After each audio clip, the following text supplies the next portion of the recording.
चाहे जितने दोष हों, हारना नहीं। हम आपको हृदय की बात कहते हैं। ऐसा कोई ना समझे कि 4 दिन की साधना से दोष सब नष्ट हो जाते हैं और वो महात्मा हो जाता है। भ्रम में मत रहना। जिसके तुम हो उसी की माया बहुत ऊंचाई तक इसका प्रवेश है। जहां गर्व करोगे वहीं तुम्हें माया अपना प्रभाव दिखा देगी। यहां से जो निकल पाया है वो बहुत दैन्य होके निकल पाया है। दैन्य के लिए माया मां हो जाती है। थोड़ा भी अहम वो माया के द्वारा जरूर बाधित होगा, बाधा उसके जीवन में पहुंच जाएगी। अहम बहुत कड़ुआ है। इसी से सब जीवित हैं, इसी अहम से। इसी अहम में सब सुखी अपने को मान रहे हैं। गर्व, यही अहम जब प्रभु के चरणों में लगेगा तब सुख का परिचय मिलेगा। इसीलिए सुख का परिचय नहीं मिलता। गले कहीं वो ज्ञान की बात कर रहे थे कि जब सब ब्रह्म ही है, ये बात सत्य है, तो फिर वो बहुत संतों की अवहेलना निंदा कर रहे थे। सब संतों तभी लग रहा था कि इसकी दुर्गति पक्की है। ये कौन से ज्ञान के भ्रम में भटक रहा है। कभी कभी अज्ञान को हम ज्ञान समझ लेते हैं। जैसे स्वप्न में देखा कि हम सो रहे थे और अब जग गए हैं, वो स्वप्न ही में देख रहा है। और अब मैं अमुक चेष्टा कर रहा हूं, लेकिन वो स्वप्न में ही देख रहा है, वो अभी जगा नहीं। और जब जगेगा तब उसे समझ में आएगा कि वो भी स्वप्न था। ऐसे ही अज्ञान है। किसी की भी निंदा आदि का दोष अंदर होना अज्ञान का प्रतीक है। ज्ञान में जब सर्वत्र ब्रह्म है तो निंदा स्तुति का कोई, और वही ब्रह्म मैं हूं तो निंदा स्तुति का कोई स्थान ही नहीं। बिना गुरु कृपा के वेदांत पढ़ लेने से कोई ज्ञानी नहीं हो जाता। ये महान वेदांती महापुरुष हैं जिनके वचन सुन रहे हो। कह रहे हैं यदि आप दोषा करो, वो तो हम कह रहे हैं मैं महापुरुष अपने को लेके बात करते हैं, तो भी आप चिंता मत करना। यदि गुण लेश ही ना, लेश मात्र भी गुण नहीं है तुम में, तो चिंता मत करो। सर्वाधमो, यदि सब अधमों में भी आप बड़े अधम हैं तो भी आप चिंता मत करो। दुर्लभ वस्तु कांक्षी, तुम्हारे हृदय में दुर्लभ प्रेम रस की आकांक्षा पैदा कर देगा। वृंदाटवी मुज्ज्वल भक्ति सारो, श्रीधाम वृंदावन आओ, वृंदावन का सेवन करो तो उज्जवल प्रेम लक्षणा भक्ति का प्रादुर्भाव हो जाएगा। भवामि पूर्णः, आप पूर्ण पुरुष हो जाएंगे, आप पूर्ण हो जाएंगे, आप तृप्त हो जाएंगे। जन्म जन्म की प्यास आपकी मिट जाएगी। जब भगवान सर्वत्र हैं तो हमको क्यों दर्शन नहीं देते। बहुत मंगलमयी ऐसी वृत्ति आ जाए जिसके अंदर कि जब हैं, कहा जा रहा है, रोज सुना जा रहा है, वासुदेवा सर्वमिति, भगवान वासुदेव ही सब रूप में है, श्री कृष्ण सब रूप में विराजमान है, तो वो मेरे को क्यों नहीं दिखाई देते। है तो सर्वत्र। बहुत सुंदर बात है, अगर आप इसे समझ लें, ध्यान से सुनना। भगवान ने जो ये श्लोक कहा, ये यथा माम प्रपद्यन्ते तास तथैव भजाम्य हम, मम वर्तमान वर्तन्ते मनुष्या पार्थ सर्वशा। भगवान यहां कह रहे हैं कि मैं संसार में साक्षात विराजमान हूं, माया से ढका हुआ नहीं। साक्षात ज्यों कहते हुए सब भगवान बने हुए हैं। जैसे कुम्हार निर्माण करता है पात्रों का, तो कुम्हार अलग, चाक अलग, पात्र जिससे बने वो धातु अलग। लेकिन यहां ऐसा नहीं। यहां बनाने वाले भगवान, बनने वाले भगवान और मिटने वाले भी भगवान। वो अपने आप से अपने आप में लीन हो जाते हैं, अपने आप से अपने आप का विस्तार कर देते हैं। तो मुझे क्यों नहीं दिखाई दे रहे जब साक्षात भगवान है। बहुत सुंदर है, अगर समझ जाओगे तो अभी आनंद आ जाएगा। मुझे क्यों नहीं दिखाई दे रहे? तो कह रहे भगवान के रूप में तुम देखना कहां चाहते हो? अपने को शरीर मान करके अपने लिए जो जो चाहिए वो देख रहे, तो भगवान उसी रूप में आपके पास है। आपने भगवान को भगवान के रूप में कब देखना चाहा? ये प्रश्न अपने अंदर, फिर उत्तर तुम्हें मिल जाएगा, इसीलिए नहीं दिखाई देते। सर्वत्र भगवान है तो मुझे क्यों नहीं दिखाई दे रहे? बोले सब कुछ स्वयं भगवान बने हैं, पर हमने अपने को स्त्री मानकर, पुरुष मानकर, शरीर मानकर अपने लिए जो प्रिय है, भोग प्रिय है, वस्तु प्रिय है, पद प्रिय है, सामान जो जो, तो मेरे भगवान वही वही आपके सामने रूप रख के आ रहे हैं और आप देख रहे हैं। मुझे घड़ी की आवश्यकता है तो ये घड़ी साक्षात श्री कृष्ण है, न ये पहले थी न बाद में रहेगी, वर्तमान में वही है जो पहले थे और बाद में रहेंगे, बीच में भी वही है पक्का। उनकी दर्शन वृत्ति तुम्हारे अंदर नहीं है, तुम्हारे अंदर है वस्तु व्यक्ति स्थान के रूप की, सानिध्य की। तो तुम्हारे पास जो जो वस्तु व्यक्ति स्थान है वो स्वयं श्री कृष्ण बने हुए हैं, पर तुमने कभी श्री कृष्ण नहीं माना। तुमने पत्नी माना, पति माना, पुत्र माना, वस्तु माना, पदार्थ माना, घर माना, दृश्य माना, इसीलिए भगवान तुम्हारे नेत्रों में रहते हुए भी दिखाई नहीं दे रहे। हम भगवान के द्वारा विस्तृत किए हुए अपने स्वरूप को, भगवान ने अपने स्वरूप को, हम उसे नहीं देखना चाहते। हम अपनी चाह वाली वस्तु चाहते हैं। जो चाह करोगे हरि उसी रूप में आपको। जैसे आप जब किसी महापुरुष का प्रभाव सुनते हैं तो लगता है ऐसा कैसे हो सकता है, तो आपको बताएं ये सब कुछ भगवान बने हुए। जे ही तन्मय होकर वो सोचता है, जितनी तन्मय कि अब इसकी जगह ये होना चाहिए, तो भगवान ये था माम प्रपद्यन्ते तास्ततयो भजाम्यहम्। भगवान उसी समय उसी रूप का त्याग करके वो रूप धारण कर लेते हैं जो वो संकल्प किया। अब आपको दिखाई दे रहा है अभी तो माइक रखा था और अभी यहां अमुक वस्तु आ गई, ये तो बड़ा चमत्कार। ये चमत्कार नहीं है, ये तन्मयता है। आप में कौन सी सिद्धि है, लेकिन आप जो चाह रहे हैं भगवान वही रूप रख रहे हैं। बहुत सुंदर बात है, ये शायद आप समझ पाए। जैसे बालक खिलौना चाहता है तो माता पिता यद्यपि उसे गोद में बैठालना चाहते हैं पर हटकर उसे खिलौना दे देते हैं। ऐसे ही परम दयालु भगवान यद्यपि अपने को प्रदान करने के लिए तुम्हें मानव जन्म दिया, पर तुम्हें खिलौना चाहिए विविध प्रकार के खेल खेलने के लिए, तो उन्हीं खिलौनों के रूप में श्री भगवान आ जाते हैं। आज तुम जिनसे जो बर्ताव कर रहे हो सीधे भगवान से कर रहे हो, किसी और से नहीं कर रहे। अगर हमारे अंदर चाह मिट जाए तो भगवान कभी भी भोग और वस्तु के रूप में तुम्हारे सामने नहीं, बनावटी रूप नहीं धारण करेंगे, सच्चिदानंद रूप से प्रकाशित हो जाएंगे। गोस्वामी जी ने इसी बात को दोहे में कहा, जाहि न चाहिए कबहू कछु तुम सन सहज स्नेह, बसहु निरंतर तासु उर शोरावुर निज गेह। जिसे कभी कुछ नहीं चाहिए उसके हृदय में निरंतर भगवान का वास होता है, गुप्त रूप से नहीं प्रकट रूप से। तो जिधर देखता है उसे जड़ चेतन जग जीव जत सकल राम मैं जाने। भगवान बड़े कृपालु हैं। जो भगवान पर श्रद्धा रखते हैं वो तो कृपा का अनुभव करते हैं, पर जो भगवान की निंदा करते हैं भगवान उन पर वैसे ही कृपा करते हैं जैसे श्रद्धा रखने वाले पर कृपा करते हैं।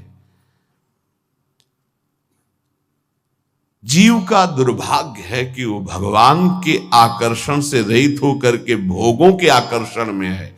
तो भगवान भोग रूप बन करके हैं, क्योंकि जब वासुदेवा सर्वम सिद्धांत है, वैसे परम सत्य सिद्धांत वासना वासुदेवस्य वासितम भुवनत्रयम् सर्वभूत निवासोस्मि वासुदेव नमोस्तुते। जीव का दुर्भाग्य है कि वो इच्छा कर रहा है, अगर इच्छा भोगों की त्याग दे तो अभी सब भगवान ही भगवान बने हुए हैं, ये अनुभव में आ जाए सच्ची बात, और वो जीवन मुक्त हो जाए। भगवान में आकर्षण भगवत भाव से हो जाए तो यही भगवान बने हुए अनुभव में आ जाएगा। जब भगवान में आकर्षण भोग भाव से हो रहा है तो भगवान भोग रूप से आ रहे हैं, व्यक्ति रूप से आ रहे हैं, पदार्थ रूप से आ रहे हैं। राग द्वेष की वृत्ति तो भगवान में राग द्वेष की वृत्ति हम कर रहे हैं, ये भगवान ही है चराचर जगत। जब भक्त भगवान की तन्मयता में भूल जाता है सब कुछ, तो भगवान सब कुछ भूल करके वैसा ही प्यार उससे करते हैं। जैसे विदुरानी जी भगवान के आकर्षण में भूल गई, तो भगवान भी विदुरानी के प्रेम आकर्षण में भूल गए। विदुरानी जी छिलका खवा रहे हैं, भगवान छिलका पा रहे हैं। ये यथा माम प्रपद्यन्ते तास तथैव भजाम्य हम। आस्तिक से आस्तिक व्यक्ति पर जैसे भगवान स्नेह कृपा दुलार करते हैं, ऐसे नास्तिक से नास्तिक पर भी करते हैं। ऐसा नहीं है कि नास्तिक भस्म हो जाएगा, वो पृथ्वी में ही रहेगा, वायु उसको मिलेगी, आकाश उसको अवकाश देगा। ये सब भगवान की व्यवस्था, और कितने कृपालु हैं। अगर जीव शरीराभिमानी ना होकर के भगवान के आकर्षण में आ जाए तो अभी उसको परमानंद की प्राप्ति हो जाए। ये जो सत्संग हो रहा है आकर्षण पैदा करता है भगवान की तरफ। जब भगवान ने बताया मुझे जिस भाव से स्वीकार किया जाता है मैं उसी भाव से उसके अनुभव में आता हूं, ये था माम प्रपद्यन्ते तास तथैव भजाम्य हम। ध्यान रखना, आज आप पुत्र भाव, पत्नी भाव, संसार भाव, तो भगवान ये अनुभव करा रहे हैं संसार भाव। और अभी ये भाव अंदर से निकल जाए, भजन और सत्संग के प्रभाव से भगवत भाव आ जाए, तो तुम पत्नी में देखोगे मुस्कुराते हुए श्री कृष्ण, तुम पुत्र में देखोगे मुस्कुराते हुए श्री कृष्ण। जैसे नामदेव जी ने कुत्ते में देखा भगवान विट्ठल, भूत में देखा भगवान विट्ठल। तो ये क्यों ऐसे करुणा में भगवान का लोग आश्रय क्यों नहीं ले पा रहे? जब भगवान इतने कृपालु हैं कि नास्तिक से नास्तिक पर भी कृपा करते हैं, तो लोग भगवान का भजन क्यों नहीं करते? अनन्य क्यों नहीं हो जाते भगवान श्री कृष्ण के? निरंतर भगवान श्री कृष्ण की आराधना क्यों नहीं करते? क्यों भटक रहे हैं? जब इतने कृपालु भगवान है तो सब कोई क्यों नहीं भजन करता? तो भगवान उत्तर दे रहे स्वयं, कांक्षन्तः कर्मणां सिद्धिं यजन्त इहि देवता क्षिप्रम ही मानुषे लोके सिद्धिर्भवति कर्मजः। ये चाह भटका रही है, ध्यान रखना। कांक्षंता, कामना, चाह। बस ध्यान दीजिए, परमार्थ भगवत स्वरूप, ब्रह्म स्वरूप माया। ब्रह्म स्वरूप माया के मार्ग में चल रहे हैं, इसकी पहचान चाह। एक शब्द में, अभी आप माया के मार्ग में हैं, पहचान चाह। किसकी? भोगों की, शरीर सुख की, नाना प्रकार के लौकिक चाह। तो आप माया पथ के पथिक हैं, कांक्षंता, आकांक्षा। परमार्थ का पथिक चाह, दोनों में चाह। चाह श्री भगवान के भजन की, चाह भगवान के दर्शन की, चाह संसार से मुक्त हो जाने की, चाह प्रिया प्रीतम की श्रीअंग सेवा की। दोनों में चाह है, ध्यान रखना। एक चाह परम दुर्लभ परमार्थ की, और एक चाह जिसमें अनंत जीव फंसे हुए प्रवाहित होते चले जा रहे हैं, उसी की बात भगवान कह रहे हैं कि मेरी शरण में क्यों नहीं हो पाता। मैं इतना करुणामय हूं फिर भी मेरी शरण में क्यों नहीं हो पाता। कांक्षंता कर्मणाम सिद्धिम यजंती ही देवता, ये कामना करके सोचते हैं कि ये कर्म कर लूं तो मुझे ये सिद्धि प्राप्त हो जाएगी, ये फल प्राप्त हो जाएगा। इसीलिए वो देवताओं की आराधना करते हैं, क्योंकि इस मनुष्य लोक में कर्मों से जल्दी फल मिल जाएगा, सिद्धि मिल जाएगी, ऐसा उनको भाव है। इसलिए मेरी शरण में नहीं होते। भाव कांक्षंता कर्मणाम सिद्धिम यजंती देवता, मनुष्य में करने की शक्ति है, ध्यान रखना, यही प्रभु का नहीं होने देती। बड़ा सूक्ष्म विषय है ये, अगर समझ पाओ। कुछ बातें होती जो एकदम हृदय पर शब्द नहीं मिलता, करने की शक्ति को होने में आ जाए, ये गुरुदेव कराते हैं। करने की शक्ति में हम संबंध बनाते चले जा रहे हैं, क्रियाएं करते चले जा रहे हैं, शुभ अशुभ क्रियाएं होती चली जा रही, फंसते चले जा रहे हैं, और होने की गुरुदेव की कृपा से होती तो समर्पित होते चले जा रहे हैं। ये जो करने की शक्ति है, इसमें नवीन कर्म हो रहे हैं, और मनुष्य के अंतःकरण में दृढ़ बात बैठ गई है कि मैं ये करूंगा तो ये फल मिल जाएगा, ये करूंगा तो ये फल मिल जाएगा। वो सांसारिक वस्तुओं की चाह रखता है, इसलिए कर्मों पर विश्वास रखता है, ये कर्म करूंगा तो ये फल मिल जाएगा। अगर कहीं भगवान की भी बात आती है प्राप्ति की, तो उसको भी यही बात आती है कि जैसे कर्मों से हर फल मिल जाता है, ऐसे कर्मों से भगवान भी मिल जाते हैं। नाशवान पदार्थ की कामना और नाशवान शरीर से किया हुआ कर्म, ये तो हो सकता है, लेकिन नाशवान शरीर से किया हुआ कर्म तुम्हें भगवत प्राप्ति करा दे, ये नहीं हो सकता है, क्योंकि वो आदि अंत वाला है, अनंत को कैसे प्राप्त करा लेगा। बहुत ध्यान देने की बात है। एक देशीय शरीर, परिवर्तनशील शरीर और सीमित कर्म, अभी प्रारंभ हुआ, कुछ समय नष्ट हो जाता है। भगवान कर्मजन्य नहीं है कि हम कर्म करके भगवान को प्राप्त कर लेंगे। भगवान अपरिवर्तनशील, नित्य, परिपूर्ण, इसलिए भगवत प्राप्ति में कर्म करते करते जब हार जाता है और प्रभु का हो जाता है, तो भगवत प्राप्ति हो जाती है।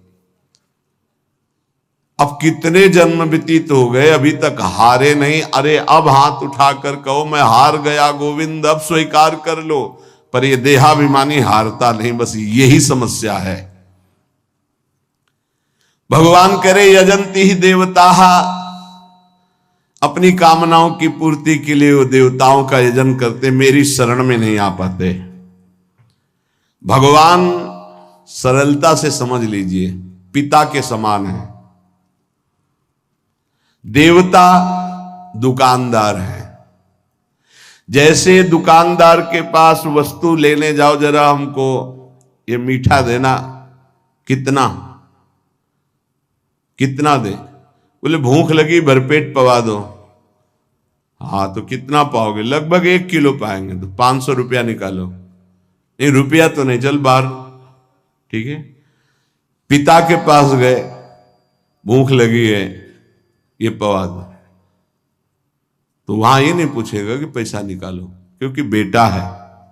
ऐसे इसीलिए हम कभी कभी विनोद में कहा कि बड़े ही बच्चे हो तुम, भगवान के पास जाके तो 11,000 का भोग लगा दे कि हमारा काम कर दो। अरे ऐसा कैसे तुम सोचते हो। भगवान के चरणों में महालक्ष्मी उनके श्री चरणों को सहलाते हुए हृदय से लगाते रहते हैं। उन प्रभु को तुम कुछ चंद रुपए दे करके, घूस देकर काम कराना चाहते हो। अरे अपने पिता, अपने स्वामी, यदि मांग ही आई है तो सीधे मांगो ना। जैसे बालक अपने पिता से हट करके मांगता है, उसको उचित लगेगा दे देता है, नहीं झिड़क देता है, नहीं देंगे। तुम्हारे गंदे विचार हैं, तुम्हें पैसा देंगे, गंदगी में खर्चा कर दोगे, नहीं देंगे।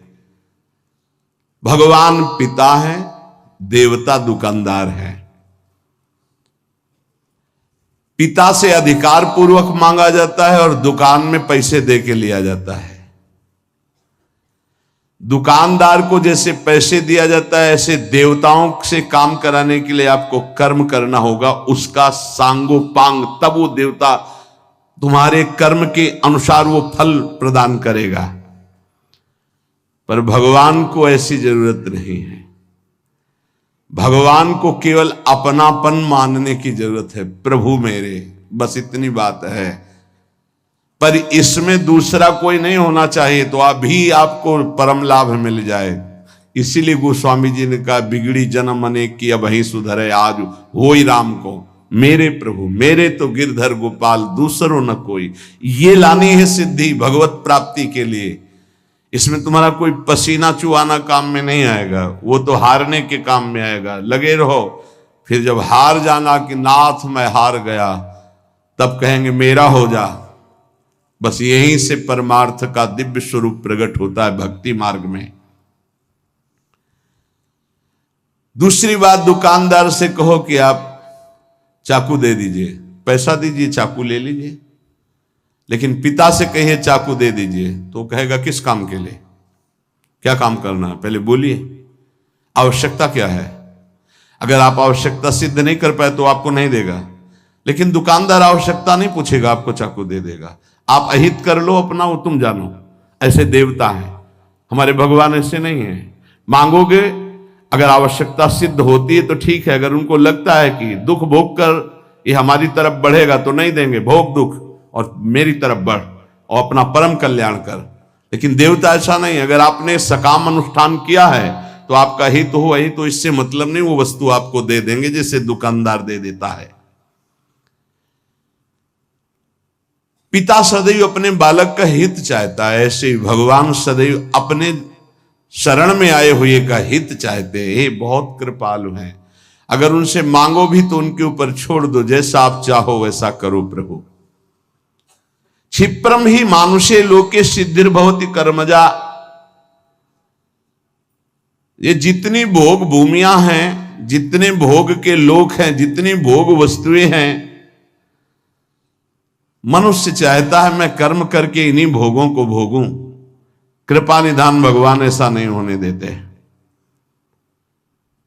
तुम्हें मनुष्य शरीर मिला है मेरी प्राप्ति के लिए, जीवन मुक्त होने के लिए, तुम फिर फंसने वाली बात मांगते हो। इसीलिए भगवान जल्दी भोगों की कामनाओं की बात नहीं सुनते। तो लोग क्या करते हैं, भगवान का आश्रय न लेकर देवताओं का आश्रय ले लेते, क्योंकि उनको इससे कोई मतलब नहीं कि तुम्हारा कल्याण होगा कि नहीं होगा। उसके अनुष्ठान करो और वो तुम्हें फल प्रदान कर देगा। कर्म संगिषु जायते, इन सबके दिमाग में बैठ गया कि ये करूंगा तो इससे ये फल प्राप्त होगा और उस फल को भोगूंगा, मैं सुखी हो जाऊंगा। ऐसा नहीं होता है। चाहे जितना आपको वैभव मिल जाए, चाहे जो पद मिल जाए, सुखी नहीं हो सकते। सुखी तभी होगे जब मन को सच्चिदानंद में लगा दोगे। इसके अलावा और कोई सुख का उपाय नहीं है। ये कई बार चर्चा में हो चुका है। मन विश्राम तभी पाएगा जब सच्चिदानंद प्रभु में जुड़ेगा। ये प्रकृति में कभी विश्राम प्राप्त ही नहीं कर सकता। तो ये जो लोग कर्मों के द्वारा प्राप्त होने वाले फल, देवताओं की आराधना के द्वारा प्राप्त होने वाले नाशवान फल हैं, ये इसी में आसक्त रहते हैं, भगवान की तरफ नहीं बढ़ते हैं। भगवान ने कहा कि यदि कर्म ही करना है तो अपनी जो धर्म सीमा के अंतर्गत है वो कर्म करो, मेरे को समर्पित कर दो, तो इससे भी तुम्हारा कल्याण हो जाएगा। चातुर्वर्णम मया सृष्टम गुणकर्म विभागशः तस्य कर्तारमपि माम विद्य कर्तारमव्ययम् न माम कर्माणि लिम्पन्ति न मे कर्म फले स्पृहा इति माम योभिजानाति कर्मभिर न सबध्यते। भगवान कह रहे हैं मेरे द्वारा ये चारों वर्ण की व्यवस्था की गई है। पूर्व जन्म के कर्मानुसार मैं इन चारों वर्णों में जन्म देता हूं। ये मेरे द्वारा की गई व्यवस्था है। कलयुग में नहीं चलेगी, कलिकाल इसे भंग कर देगा, क्षीण कर देगा। युग धर्म का प्रभाव होता है।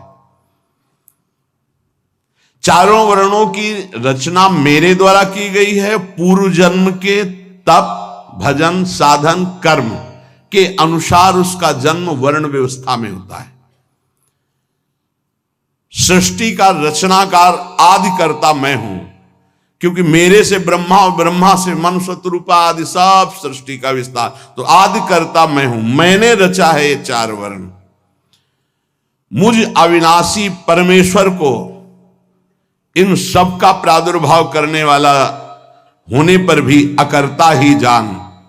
कारण कि कर्म फल में मेरी कोई आसक्ति नहीं है। मुझे कभी कोई कर्म बांध नहीं सकता है। इस प्रकार जो तत्व से मुझे जान लेता है वो कर्मों में कभी नहीं बंधता है।